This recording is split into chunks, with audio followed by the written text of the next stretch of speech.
علی بھی اگلا سوال ہے، کیا رسول اللہ صلی اللہ علیہ وآلہ وسلم کی جانب سے یا اپنے فوت شدہ ماں باپ اور دیگر رشتہ داروں کی طرف سے قربانی دی جا سکتی ہے؟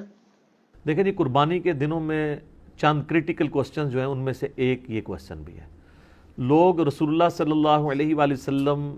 سے اپنی محبت کا اظہار یہ بھی سمجھتے ہیں کہ آپ کی طرف سے جانور قربان کیا جائے۔ محبت کا اظہار تو اس میں تو کوئی بری چیز نہیں ہے، بلکہ یہ تو ہمارے ایمان کا حصہ ہے، لیکن وہ چیز مشروع بھی ہو۔ اس حوالے سے ایک حدیث پیش کی جاتی ہے جامع ترمذی اور سنن ابی داؤد سے کہ مولا علی علیہ السلام ہر سال 2 مینڈے قربان کرتے تھے۔ تو آپ سے کسی نے پوچھا آپ 2 مینڈے کیوں قربان کرتے ہیں؟ انہوں نے کہا مجھے نبی علیہ السلام نے وصیت کی تھی کہ اے علی میرے بعد بھی تم نے 1 مینڈا میری طرف سے قربان کرنا ہے۔ تو ایک میں اپنا کرتا ہوں، ایک نبی علیہ السلام کی طرف سے کرتا ہوں۔ اب یہ روایت جو ہے نا جی، یہ کمزور ہے، اس میں شریک القاضی مدلس ہیں اور ان سے روایت کر رہے ہیں، سما کی تصریح نہیں ہے۔ امام ترمذی نے اس حدیث کو لیا ہے لیکن اس پہ جرح کوئی نہیں کیا ہے، لیکن ساتھ ہی انہوں نے عبداللہ بن مبارک کا قول نقل کیا ہے کہ میت کی طرف سے قربانی درست نہیں ہے، اور اگر کوئی قربانی کرے گا تو وہ صدقہ شمار ہوگی، جس طرح کہ میت کی طرف سے آپ صدقہ اور خیرات تو کر سکتے ہیں نا، میت کو تو ثواب پہنچتا ہے صدقہ اور خیرات کا۔ مسئلہ 74 میرا اصالہ ثواب کے اوپر ریکارڈڈ موجود ہے۔ اور پھر عبداللہ بن عمر فرماتے ہیں کہ جو میت کی طرف سے قربانی کی جائے گی نا، پھر وہ چونکہ صدقہ ہے میت کی طرف سے، وہ سارے کا سارا اللہ کی راہ میں خرچ کرنا ہوگا، اور پھر اس میں امپلائڈ ہے کہ پھر گائے میں حصہ نہیں ڈال سکتا، وہ پورا بکرا ہی میت کی طرف سے دینا ہوگا، اور بیسیکلی وہ قربانی نہیں ہو رہی ہوگی بلکہ وہ صدقہ ہو رہا ہوگا، اور وہ آپ خود نہیں کھا سکتے، اصالہ ثواب کے لیے ہو رہا ہوگا۔ باقی جو لوگ اب اس معاملے میں اجتہاداً کہتے ہیں کہ میت کی طرف سے قربانی ہو سکتی ہے اور نبی علیہ السلام کی طرف سے بھی ہو سکتی ہے، اس کی دلیل وہ پکڑتے ہیں وہ مسلم کی حدیث سے کہ نبی علیہ السلام نے جب چتکبرے مینڈے قربان کیے تو آپ نے الفاظ استعمال کیے، اللہم تقبل من محمد و آل محمد و امت محمد، کہ اے اللہ اسے قبول کر لے محمد صلی اللہ علیہ وآلہ وسلم کی طرف سے، ان کی آل کی طرف سے، اور ان کی امت کی طرف سے۔ تو یہ تو نبی علیہ السلام کی خصوصیت تھی، کیونکہ النبی اولیٰ بالمؤمنین من انفسہم وازواجہم امہاتہم، نبی صلی اللہ علیہ وآلہ وسلم مومنین کی جانوں پر اس سے بڑھ کر حق رکھتے ہیں، اور مومنین کی مائیں ہیں ان کی بیویاں جو ہیں نبی علیہ السلام کی۔ اس کانٹیکس میں ایک حدیث بخاری مسلم میں ہے کہ جب اللہ تعالیٰ نے نبی علیہ السلام کو وسعت دی تو جب کبھی کوئی مقروض کا جنازہ لایا جاتا تھا نا، تو اس وسعت سے پہلے تو آپ کہتے تھے کہ جب تک اس کا قرضہ نہیں اترتا میں جنازہ نہیں پڑھاؤں گا، اور جب مقروض کا جنازہ وسعت کے بعد آتا تو آپ فرماتے ہیں کہ قرآن میں آیت ہے النبی اولیٰ بالمؤمنین من انفسہم وازواجہ امہاتہم، تو میں سب سے زیادہ حقدار ہوں کہ میں اس کا قرض اتاروں۔ یعنی آپ علیہ السلام نے یعنی خالی اس رشتے کو اویل نہیں کیا۔ یہاں تو پیری مریدی میں لوگ کیا کہتے ہیں کہ وہ پیر کہتا ہے کہ مرید میرے لیے قربانی کرے کیونکہ میرا اس کی جان سے بڑھ کے اس پہ حق ہے، رسول اللہ کا تو واقعی ہم پہ ہماری جان سے بڑھ کر حق ہے، اور حضور کہہ رہے ہیں حق تو میرا ہے اس کے اوپر،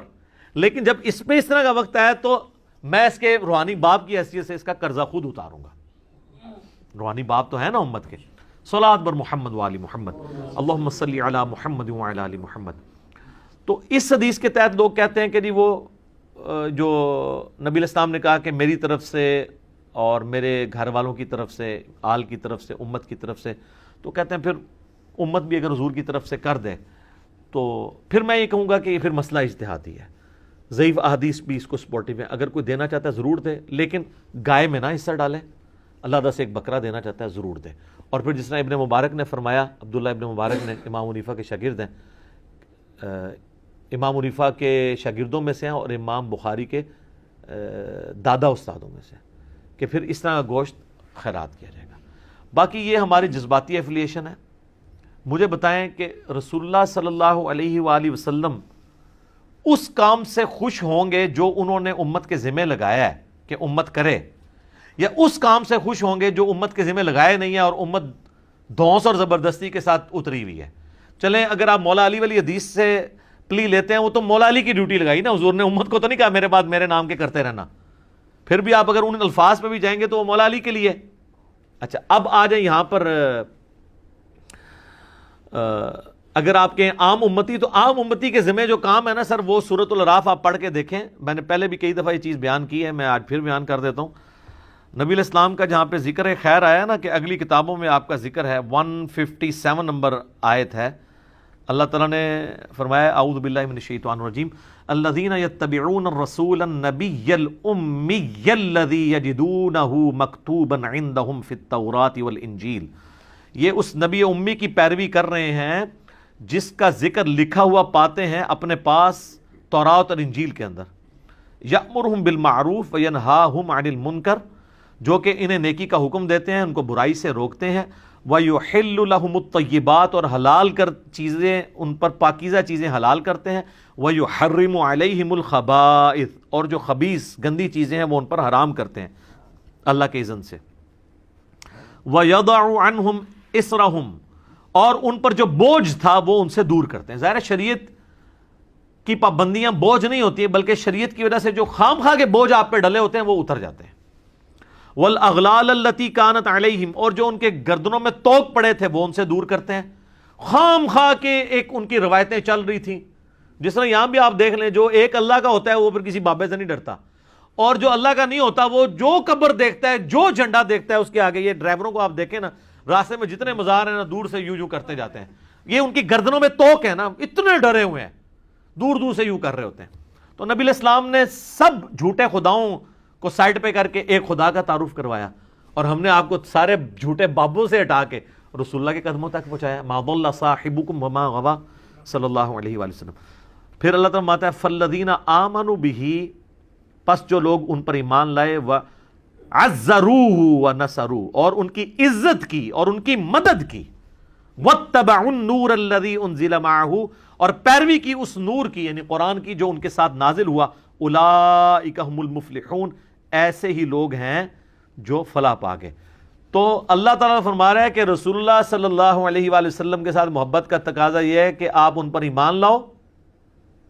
قرآن کی پیروی کرو، اور رسول اللہ کی اس کاز میں جس کاز کے لیے وہ دنیا میں آئے ان کی مدد کرو۔ آج بھی رسول اللہ کی آپ نے مدد کرنی ہے، یعنی ان کے دین کی مدد کرنی ہے۔ یہ یعنی رسول اللہ صلی اللہ علیہ وسلم ہمارے محتاج نہیں ہے، لیکن جو ایک روحانی باپ کی حیثیت سے ہم پر حق ہے ان کا، جو بخاری مسلم میں آپ نے یوم النہر کے خطبے میں بھی کہا ہے اور یوم عرفہ کے خطبے میں بھی، کہ کیا میں نے اللہ کا پیغام تم تک پہنچا دیا؟ سب نے کہا یا رسول اللہ پہنچا دیا۔ آپ نے فرمایا اب تمہاری ذمہ داری ہے کہ اس پیغام کو دوسرے لوگوں تک پہنچاؤ۔ پھر 3 دفعہ آپ نے گواہ بھی کیا، اللہم اشہد اللہم اشہد اللہم اشہد، اے اللہ گواہ رہنا، اے اللہ گواہ رہنا، گواہ رہنا، یہ لوگ مان رہے ہیں کہ میں نے پیغام پہنچا دیا۔ تو نبی علیہ السلام اس کو شہادت علی الناس کہتے ہیں، اللہ کے گواہ بن کے انسانیت کے اوپر کھڑا ہونا،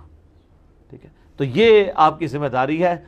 ہم لوگ یعنی اس ٹینشن میں پڑے ہوتے ہیں کہ میں نے حضور علیہ السلام کے نام کا بکرا کرنا ہے، ٹھیک ہے، یا کوئی شخص انگوٹھے چومنے کو محبت کا اظہار سمجھتا ہے۔ سر محبت کا اظہار اس کو آپ سمجھیں، میں اس کو فیل کر سکتا ہوں، میں ایک ادنا سا انسان ہوں، مجھے میرے ساتھ جو لوگ اٹیچ ہیں،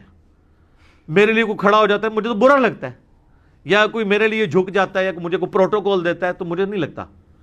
اچھا نہیں لگتا۔ مجھے اچھا وہ بندہ لگ رہا ہوتا ہے کہ جو ہم نے یہ دعوت توحید اور سنت کی دعوت بلند کی ہے اس کے لیے قربانیاں دے رہا ہے۔ یہ میں اس چیز کو سمجھ سکتا ہوں، ایک چھوٹے سے لیول پہ کام کرنے والا، اور میں اس کو فورس ہی کر سکتا ہوں کہ وہ جو شخص ہماری اس دعوت میں ہمیں سپورٹ نہیں کر رہا اور صرف جو ہے وہ آگے پیچھے پھرنے کے چکروں میں ہے، تو مجھے تو وہ کوئی کچھ بھی کنٹریبیوٹ نہیں کر رہا۔ میرا بازو تو وہ بنا ہوا ہے کہ جو ہم کاز کے لیے اٹھے ہیں اس میں مجھے سپورٹ کرے، تو اس کو مجھے یہ کہنے کی ضرورت نہیں پڑے گی کہ علی بھائی میرے لیے دعا کریں، میرے اندر سے اس کے لیے دعائیں نکل رہی ہوں گی۔ سیدھی سی بات ہے۔ اب جو لوگ بھی سوشل میڈیا پہ ہماری اس دعوت کو عام کر رہے ہیں، میں نے کئی لوگوں کو دیکھا تک نہیں ہے، لیکن میرے دل سے دعا، کوئی اچھا کلپ کسی نے اچھا تھم نیل بنایا، میں اس کے لیے دعا میرے دل سے نکلتی، یار یہ اس کاز میں ہمیں سپورٹ کر رہا ہے۔ تو رسول اللہ صلی اللہ علیہ وآلہ وسلم کے تو ذمہ اتنی بڑی ذمہ داری اللہ نے لگائی ہے، وَمَا أَرْسَلْنَاكَ إِلَّا كَافَّةً لِلنَّاسِ بَشِيرًا وَنَذِيرًا، پوری انسانیت کے لیے آپ کو ڈر سنانے والا اور خوشخبری سنانے والا بنا کے بھیجا گیا۔ تو آپ علیہ السلام کی تو خوشی اس میں ہوگی کہ آپ کے ہم میسج کو آگے لے کے چلیں، نہ کہ قربانی کے دنوں میں ہم اس چکر میں پڑ دیں کہ نبی علیہ السلام کے نام کا بکرا کرنا ہے نہیں کرنا۔ کئی لوگ تو ایسے ہیں جو کہتے ہیں ہمارے پاس ایک ہی بکرے کے پیسے تھے تو ہم نے نبی علیہ السلام کے نام کا کر دیا، اپنا کیا ہی نہیں ہے۔ یہ کون سی شریعت میں عمل ہو رہا ہے؟ تو رسول اللہ صلی اللہ علیہ وآلہ وسلم اس عمل سے خوش ہوں گے جو آپ چاہتے ہیں آپ سے۔ آپ کی عزت کا کوئی بھی معیار جو آپ نے رکھا ہے وہ قابل قبول ہوگا، اور جو آپ صلی اللہ علیہ وآلہ وسلم نے نہیں رکھا وہ مردود بھی ہو سکتا ہے، قابل قبول بھی ہو سکتا ہے، لیکن وہ تو ڈیفینیٹلی قابل قبول ہے جو آپ نے رکھا ہے۔ جامعہ ترمذی میں موجود ہے، ابو داؤد اور ابن ماجہ میں ڈیٹیل حدیث ہے، اور اس حدیث کے اندر شریک القاضی مدلس ہیں، لیکن سما کی تصریح سنن کبریٰ البیہقی میں موجود ہے کہ ایک صحابی قیس بن سعد کہتے ہیں میں کوفے کے پاس ہیرا نامی شہر میں گیا تو میں نے دیکھا لوگ اپنے سردار کو سجدہ کرتے ہیں، تو جب میں مدینہ سے واپس آیا تو میں نے حضور علیہ السلام کو سجدہ کیا، آپ نے فرمایا سر اٹھا، یہ کیا کر رہا ہے؟ جب میں فوت ہو جاؤں گا تم میری قبر سے گزرو گے تو کیا اس پہ بھی سجدہ کرو گے؟ ان کا نہیں یا رسول اللہ۔ تو آپ فرمایا پھر مجھے بھی سجدہ کیوں کر رہے ہو؟ اگر میں سجدہ جائز سمجھتا تو بیویوں سے کہتا اپنے خامدوں کو سجدہ کریں اس حق کے سبب جو اللہ نے ان کو دیا ہے۔ تو نبی صلی اللہ علیہ وآلہ وسلم نے اپنی عزت اور تعظیم کا وہ راستہ جو شرکی کیٹیگری میں فال کر سکتا تھا یا آپ کی تعلیمات کے خلاف تھا، اس کو سائڈ پہ کر کے آپ نے کہا یہ کام ہے کرنے کا۔ آپ دیکھیں کئی صحابہ ہیں جو حضور کی وفات کے وقت وہاں موجود نہیں تھے۔ وہ بڑی دردناک حدیث ہے، معاذ بن جبل کو جب حضور علیہ السلام نے یمن کا گورنر بنا کے بھیجا تو آپ جو ہے وہ گھوڑے کے ساتھ پیدل چل رہے تھے اور چھوڑنے آئے، اور آپ نے پھر فرمایا تھا کہ ہو سکتا ہے معاذ اب اگلی دفعہ آؤ تو تم میری قبر پہ آؤ، تو انہوں نے کہا یا رسول اللہ میں تو میں آپ کا آخری دیدار بھی نہیں کر سکوں گا۔ سر پوری زندگی انہوں نے قربانیاں ساتھ دی تھی، وہ تو زیادہ حقدار تھے کہ وہ حضور کے ساتھ، لیکن ان کو پتا تھا یار حضور کی کاز کے لیے ہم جا رہے ہیں۔ حجۃ الوداع کے موقع پر صحابہ کرام نکلے ہیں تو پھر جناب لوگوں کو پتہ نہیں کہاں کہاں انہوں نے پیغام پہنچایا ہے۔ جو قادسیہ یرموک لڑنے کے لیے گئے ہیں وہ تو اپنی لائف کنکلوڈ کر کے گئے ہیں نا، کتنے لوگ شہید بھی ہو گئے وہاں پہ۔ تو یہ آپ حضور کے نام کے جانور دینے کی بجائے نا سر حضور کی کاز کے لیے آپ ان کی مدد کریں، جو اللہ تعالیٰ کی آپ سے ریکوائرمنٹ ہے، جو نبی علیہ السلام کی ریکوائرمنٹ ہے۔ جامعہ ترمذی ابو داؤد میں حدیث ہے، نبی علیہ السلام فرمایا اللہ اس کا چہرہ خوش و خرم رکھے جو ہماری حدیث سنے اور آگے لوگوں تک پہنچائے۔ حضور دعائیں دے کے گئے ہیں ان لوگوں کو جو آپ کا پیغام لوگوں تک پہنچا رہے ہیں، ٹھیک ہے۔ اور پھر حجۃ الوداع پہ آپ کی تلقین، پھر غدیر خم پہ آپ کی تلقین، قرآن اور اہل بیت، قرآن اور سنت، اور آگے پہنچاؤ آگے پہنچاؤ۔ کیوں؟ اس امت کی ذمہ داری ہے۔ یہ میں بار بار جو آپ کو کہہ رہا ہوں، آپ کو یہ بتایا جاتا ہے کہ اس امت کی فضیلت رسول اللہ کی وجہ سے ہے، حالانکہ اس کو ڈیپ ڈنگ کرے تو یہ اس امت کی فضیلت رسول اللہ صلی اللہ علیہ وآلہ وسلم کے خاتم النبیین ہونے کی وجہ سے ہے، کہ نبیوں والا کام جو پہلے نبی کرتے تھے، چونکہ آپ پوری کائنات کے لیے پیغمبر بنا کے بھیجے گئے ہیں، وہ آپ کے بعد چونکہ اب نبی کوئی نہیں آنا تو وہ کام آپ کی امت کو ٹرانسفر ہوا ہے۔ اس کام کے ٹرانسفر ہونے کی وجہ سے یہ امت افضل ہے، صرف چھڑا حضور علیہ السلام کا نام لگانے کی وجہ سے نہیں۔ اور اگر آپ یہ کہیں میرا اجتہاد ہے تو میں آپ کو قرآن کی آیت پیش کروں گا، کنتم خیر امۃ اخرجت للناس تأمرون بالمعروف وتنہون عن المنکر وتؤمنون باللہ، تم بہترین امت ہو جو لوگوں کے نفع کے لیے نکالے گئے ہو، لوگوں کو اللہ کی طرف بلاتے ہو، یعنی لوگوں کو نیکی کی طرف بلاتے ہو، برائی سے روکتے ہو، اور اللہ پر ایمان لاتے ہو۔ ایمان تیسرے نمبر پہ ذکر ہوا ہے کہ ایمان سچا اس کا ہے جو لوگوں کو اللہ کی طرف بلائے، نیکی کے کاموں کی طرف برائے، برائی سے روکے۔ تو نبی علیہ السلام کا منصب تو یہ تھا، اور آپ کی مدد آپ نے اس طریقے سے کرنی ہے۔ یہ حضرت عیسیٰ علیہ السلام اپنے ساتھیوں سے جب کہہ رہے ہیں من انصاری اللہ، تو کوئی مطلب نعوذ باللہ من ذالک کو دنیاوی طور پہ کوئی فوڈ چین کھولنے کے لیے تو نہیں وہ کہہ رہے تھے، دین کے مدد کے لیے۔ تو حواری قال الحواریون نحن انصار اللہ،